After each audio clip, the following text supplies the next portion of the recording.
last ride on the Titanic. So I would hope that one of the considerations that we make is that in the process of throwing the school under the bus, that you simply say, okay, what do you give us for it? Well, you took it from us in the first place. Perhaps we might be able to make some kind of an arrangement. Perhaps we might be able to arrive at a price tonight. But this school stays here. We built this place. We built eight one-room schoolhouses, and we chipped the ice away from the Madeline. It's not going anywhere. But it's going to be the decision of the folks in this community as to where it goes in the future.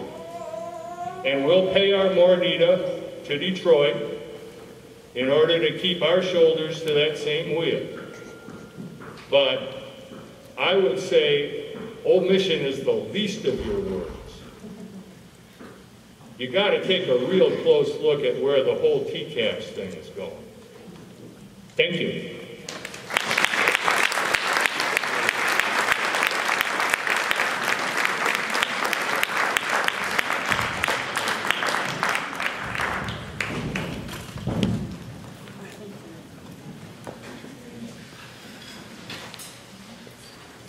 Hi, my name is Jill Wall, and I'm a new resident, so I added to that number. I come from a district that the schools are very overcrowded. Children are housed in trailers on site, and when I looked at this school and this community, it was a no-brainer for me and my family to move here, and we are so enjoying this asset, and I'm really, really happy that Mr. Soma believes in it, that it wouldn't be sold in the future, and that the TCAPS organization would utilize this beautiful building with its surroundings. I'm happy to hear that. Thank you for the opportunity, everybody.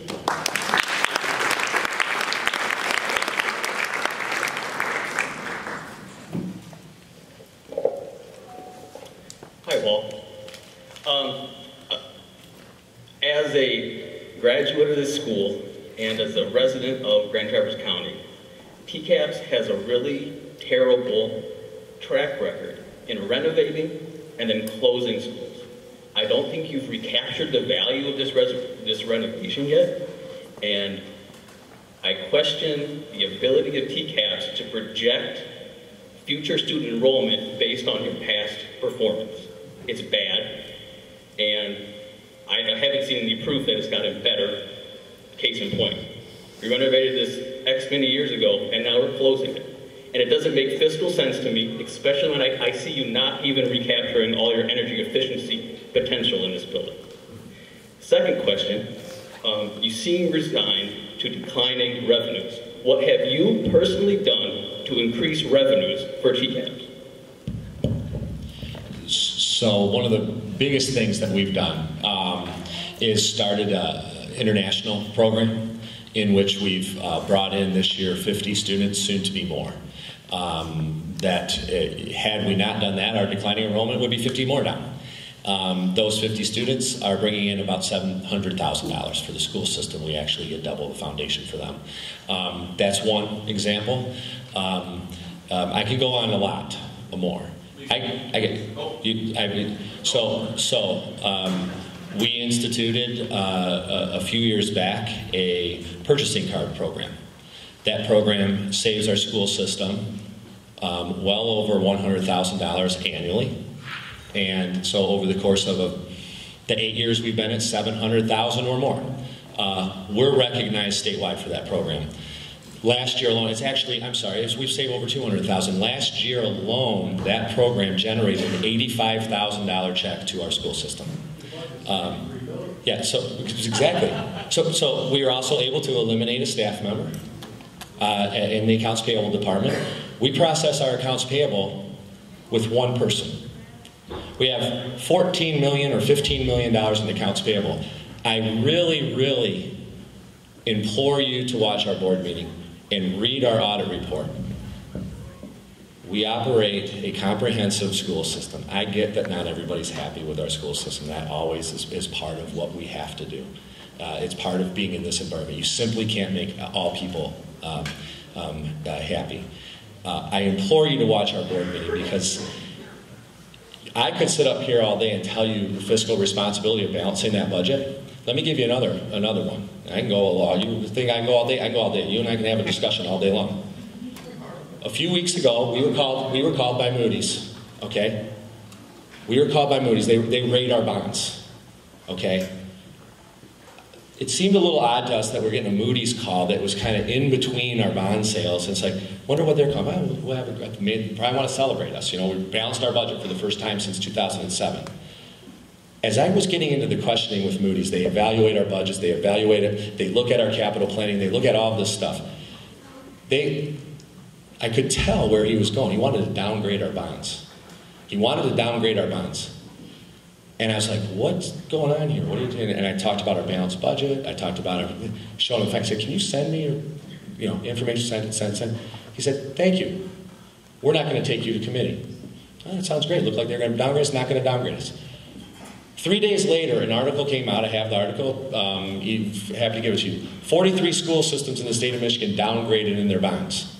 That's an independent verification. 43 school systems downgraded. Moody's scanned the environment in Michigan and said schools are failing. We were not one of them. I implore you to look at that list. We're a AA rated district. There are districts that get a lot more money than us. A minus, B, downgraded from AA to A. I implore you to look at that. Moody's is independent. Our auditors that will talk about what we do are independent. It's not easy, and I get people can be frustrated. And then I appreciate your comment. You're right. We weren't perfect about projections. So what you're saying is that 10 years ago, we should have believed that the peninsula was not going to have children grow, and we shouldn't have redone it. That's what you're saying in that statement. 10 years ago, we made a different decision. We made a decision to believe Old Mission Peninsula is going to grow, it's going to be viable, and there's not going to be a problem with the elementary population. It didn't happen. That's my point. It didn't happen. I concur. We missed that. I mean, had we known 150 kids 10 years later, you're right, we wouldn't have redone it then. But we did it. Now we're having to deal with it. And I don't know 10 years from now what our projections will be. And when you say that our track record is bad, I'll reiterate that we went to every township who told us. Every township told us growth. Every township didn't grow. We were better than that. So I understand, difficult, very difficult. And I understand the emotion of it too. But I implore you, there are independent verification of our stand. Let me give you one. I'll give you one more. I know you want. I know people don't like to go into too much of this, but I have data. This is in our audit report. This is from the state of Michigan. I pulled the wrong one. I'll just tell you off the top of my head. It's 827 school districts in the state of Michigan. Okay. The state rates us on how much we spend per pupil by line. This is a state. It's called Bulletin 1014. You can go get it. It's on the MDE website. Look where TCAPS ranks. 648th in revenues. All sources. Not just our foundation is the lowest amount. When you add state and federal grants, lowest amount in the state. 648th out of 827. So we're the bottom 20%, whatever that is. Look at where we spend money. We have high levels of expenditures, higher than 648 in educational programming, educational support. General administration, our financial administration, 670 something. Our general administration, which is our Board of Education and Superintendent Office, 818th out of 827. That's the state of Michigan data. We spend, there's 11 districts in the state of Michigan out of 827 that spend less than us. There's 817 that spend more than us as it relates to general administration. We have a lot of data to support. We're fiscally responsible. Perfect? No way. Agree with you. We got to do better. I agree with you. We have to do better. We're trying to squeeze every penny out of every single thing that we can do. Listen to what our auditors say about us. Last thing I'll say, 200 school systems are very close to that. I should get the exact number. It's something like 160 to 180 school districts in fiscal distress in the state. About 1/5. We're not one. Thanks. That's what I wanted. Thank you. I appreciate it. My name is Fran Denowitz, and I'm a product of the one-room schoolhouses here. I went to Oxenberg and to Old Mission. But I have a question. How many schools of choice children do you have at this school? And how do you determine where the schools of choice kids are going to go? And why not bring them here? Great question. Yeah. So schools of choice is a big issue. Let me just see if I have the number handy. If not, it's something we'll definitely put in here. Schools of choice is parent-driven, so that's back to parent opportunities and parent options. We have approximately across our whole school system 1,500 parents that choose something other than their school. And we look at that as a benefit to being in TCAPS. You can choose something other than the place that you're at. Lots of you know about, I've been through them already with you. In Old Mission, there are 30 students that decide to go out of Old Mission. 15 of those go to Eastern. 11 of them go to Central Grade. I don't know where the other 4 go. Coming in to Old Mission